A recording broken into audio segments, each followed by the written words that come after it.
7 minutes after the hour of 5. Yours truly, Curtis Sliwa, taking you on the drive home at 5. And the smooth operator we're talking about is not the former President Barack Obama. Rather, it is the brand new White House Communications Director appointed by President Donald Trump to oversee the messaging coming out of the White House. And his name, Anthony Scaramucci, better known as the Mooch. And although he looked like a real greaseball to me from Long Island, apparently he had curried favor with the president, even though close to 2 years ago he was bashing and trashing Trump on a regular basis. But oh, what a love fest it was this past Friday when he took to the bully pulpit to talk about his bro love for the prez. I think there's been at times a disconnect between the way we see the president and how much we love the president, and the way some of you perhaps see the president. But I love the president, and I'm very, very loyal to the president, and I love the mission that the president has. I love the president. I obviously love the country. I love the president, and the president is a very, very effective communicator. The president has really good karma. One thing we learned about Scaramucci is he loves Donald Trump. Oh, man, was he kissing his tuchus every chance he got. On the line to discuss it is Steve Adubato, Emmy Award-winning broadcaster on the PBS flagship WNET and NJTV, but author of the new book, Lessons in Leadership. Thanks for jumping on board on the drive home at 5 again, Steve.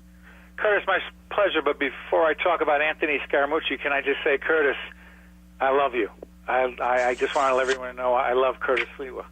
Oh, and I love you, too. Even though 2 years ago I disparaged you, I despised you, I loathed you. Now that we're on board, it's Team Adubato. Well, look, Scaramucci is a smooth operator. I couldn't think of a better song to play for him. He handles himself well at the podium. He's got a great personality. He's engaging. He clearly has made a ton of money on Wall Street. But look, he tweeted and said publicly on Fox Business Channel that Trump was a bully. He called him a hack politician. Here's the catch. He scrubbed those tweets. He said, look, forget about what I said before because we evolve. Of course we evolve. We evolve on things like climate change because we got new information we didn't have before. We evolve on some complex social or economic issues because we have new information. We're smarter, whatever. But you don't call someone these horrible names in public, a hack politician, a bully. You call him, he would be elected to the head of the Queens Bully Association because Trump is from Queens. Here's the bottom line. You don't say those things and all of a sudden not just support the guy, you're the guy's guy. He's his public microphone, his spokesperson. Scaramucci's got a problem. Well, now, hold on. He's made amends because after what he said on Friday, I'm going to elect Donald Trump MVP of the NFL, MVP of the NBA. But here's what I tell you with the president. He's the most competitive person I've ever met. Okay, I've seen this guy throw a dead spiral through a tire. I've seen him at Madison Square Garden with a top coat on. He's standing in the key and he's hitting foul shots and swishing them. Okay, he sinks 3-foot putts. I don't see this guy as a guy that's ever under siege. This is a very, very competitive person. Obviously, there's a lot of incoming that comes into the White House, but the president's a winner. Okay, and what we're going to do is we're going to do a lot of winning. Steve, when have you ever known anyone on the hardwood of Madison Square Garden at the foul line while wearing a winter overcoat who could shoot foul shot after foul shot without missing? Well, I got to tell you something. First of all, I find it impressive that Anthony Scaramucci knows so much about how athletic Donald Trump is. But I say, based on that standard, we should elect, the greatest basketball player in the NBA right now. Is that what we do? Do we elect Peyton Manning, if you will, when he was playing to the presidency? It's crazy. My point is this. I don't get the whole thing about competitiveness in sports and what that has to do with his job. And I'll also tell you, from a communications point of view, the biggest problem, and I think Scaramucci is smooth, the biggest problem he has is he says one thing, Trump says another. Trump is his own communication advisor. He's his own press secretary, his communication director, because when Scaramucci was asked about the Russian sanctions, would the president support the Russian sanctions, he said, I don't know, you have to ask the president. 2 minutes later, Sarah Huckabee, who is supposedly the new press secretary, said, yes, the president will support the new Russian sanctions that Congress has passed, almost overwhelmingly. Now, speaking of Sarah Huckabee, in fact, in one of the many talking head segments that the Mooch Scaramucci appeared on Sunday, he gave a shout-out to Sarah. Listen. The only thing I asked Sarah, if you're watching, I love the hair and makeup person that we had on Friday, so I'd like to continue to use the hair and makeup person. Now, you see that? Now, you're getting dialed up all the time for your TV appearances. What I do. And so, was he right about that? Because let's face it, before he gave that constructive criticism, she really did look like a housefrau, very frumpy, didn't she? Well, listen, Curtis, you know me better than that. I'm not going based on physical appearance. I'm not playing that game. I never play that game with you. By the way, I'm not sure that Scaramucci wasn't talking about his own hair and makeup and that he looked good. So the bottom line is I think there's enough to be concerned about in terms of the communication issues of the White House, policy and otherwise. Jeff Sessions, he's beleaguered, and all of a sudden if you ask the press secretary, I bet you she would never say, Scaramucci would never say that Jeff Sessions is beleaguered. The president said it. My thing is this.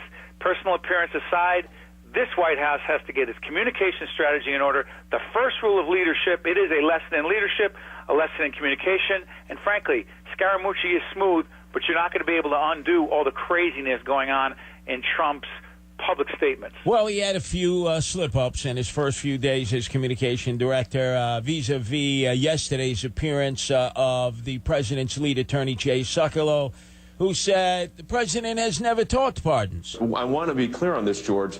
We have not and continue to not have conversations with the president of the United States regarding pardons. Pardons have not been discussed, and pardons are not on the table.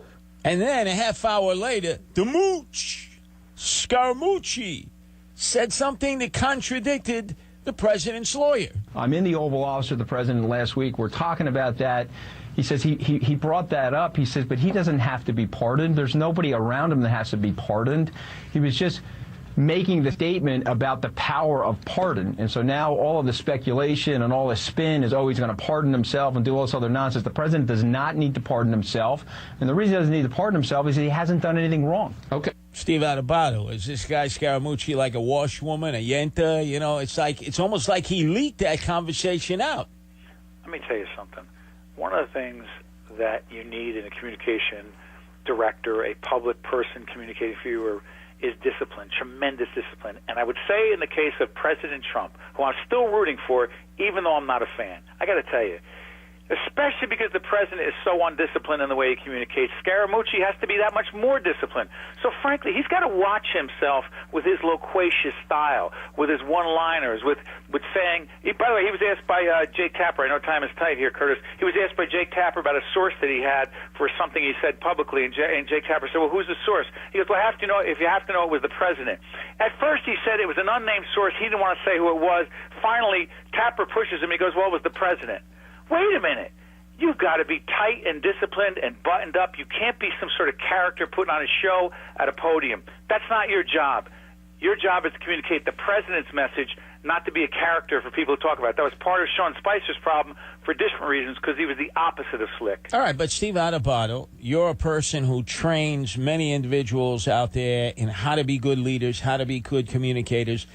What do you do with a guy who's clearly a manic depressive, who goes to sleep one moment, the president, Donald Trump, wakes up just a few hours later in a totally different mood, tweets out what should have been communicated vis-a-vis his communication director or his press spokesperson to the Washington press corps? How do you handle that when, from moment to moment, you don't know what this president is going to say and how he's going to communicate it? Curtis, you ever hear of an impossible job? This is an impossible job. The president went and did an interview with the New York Times. Half the staff communications team didn't even know about it. The other half didn't think it was a good idea. My point is, as I said before, I don't care if he's LeBron James, the greatest basketball player, because he can shoot foul shots with a blindfold. The fact is, because he gets up and tweets the way he does in the middle of the night, says what he wants because the mood hits him, that means that anything you say will be undone by him. It is an impossible job because he is an undisciplined, in my opinion, out-of-control leader who goes with his instinct in every moment and has no filter, Curtis, everything I'm saying to you right now, I will live and stand behind. I've thought it through. What's my message? Not just any day, but in this moment to be consistent tomorrow and the next day. I believe respectfully, I'm not comparing myself to the president, I think every second it changes for him. How could you be that person's public spokesperson? It's impossible. You mean you don't even conceive that it's possible that Donald Trump was down below us in Madison Square Garden, a place you've gone to often to cheer on your beloved Seton Hall basketball team? You cannot conceive of the president, then Citizen Trump, standing at the foul line with a winter overcoat on, hitting 6 straight foul shots, all net? I'm not buying it, Curtis. I got to tell you, I'm a basketball fan. I go Seton Hall Pirates. I don't even think he would make the Seton Hall Prep high school basketball team, even at 70. Well, you know, you're so right. In fact, it reminds me of the old propaganda we were told about Kim Jong mentally ill, right? The father, presently, of that fat boy with the bad haircut behind the kimchi curtain of North Korea. We were told he went out and played golf one time, 9 holes, and he had 7 holes in one out of 9 holes that he played golf for the very first time.